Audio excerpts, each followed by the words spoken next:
Sige po. Ano po ang pangalan mo, ma'am? Marie De Leon. Ilan taon na po kayo? 55. 55. Ano po yung dahilan? Ba't po kayo pumunta dito? Masakit po kasi, brother, yung likod ko, tinding sakit. Medyo matagal. May dala po kayong result ng x-ray ko. Medyo matagal ko na rin nararamdaman. Tsaka, brother, yung pag matagal ako nakaupo, sobrang sakit talaga, kaya nangangalay. Ang nakita po dito sa x-ray, yung inyong L4 tsaka L5, no? Yung may problema. Ngayon po, after po nung ginawa po natin sa biomechanics, kapos na po? Okay yung pakiramdam ko. Nawala yung sakit.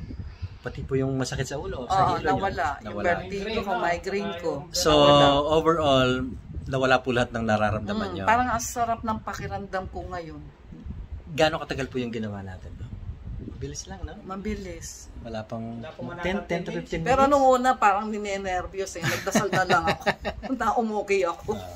Nagdasal na lang po ako, brother, para umukay ako. So, masasabi po ba natin na instant ginhawa in few minutes ang biomechanics? Yes, brother. Totoo po, ano? Kasi yung iba parang hindi naniniwala. Ang bilis naman. Minuto lang mawawala yung masakit sa likod. Parang hindi sila naniniwala.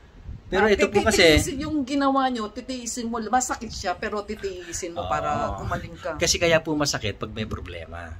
Yan po yun. So, siya talaga may sakit siya. May dala siyang diagnosis po ng ng isang diagnostic center. Ngayon po, parang ang sarap ng pakiramdam. Okay. Nawala yung sakit. That's it. Ano po masasabi niyo, ma'am? Salamat, Lord. Salamat sa Lord. Salamat sa Panginoon. Praise the Lord po. No, ma'am? Okay, yun lang po. Salamat po sa Diyos.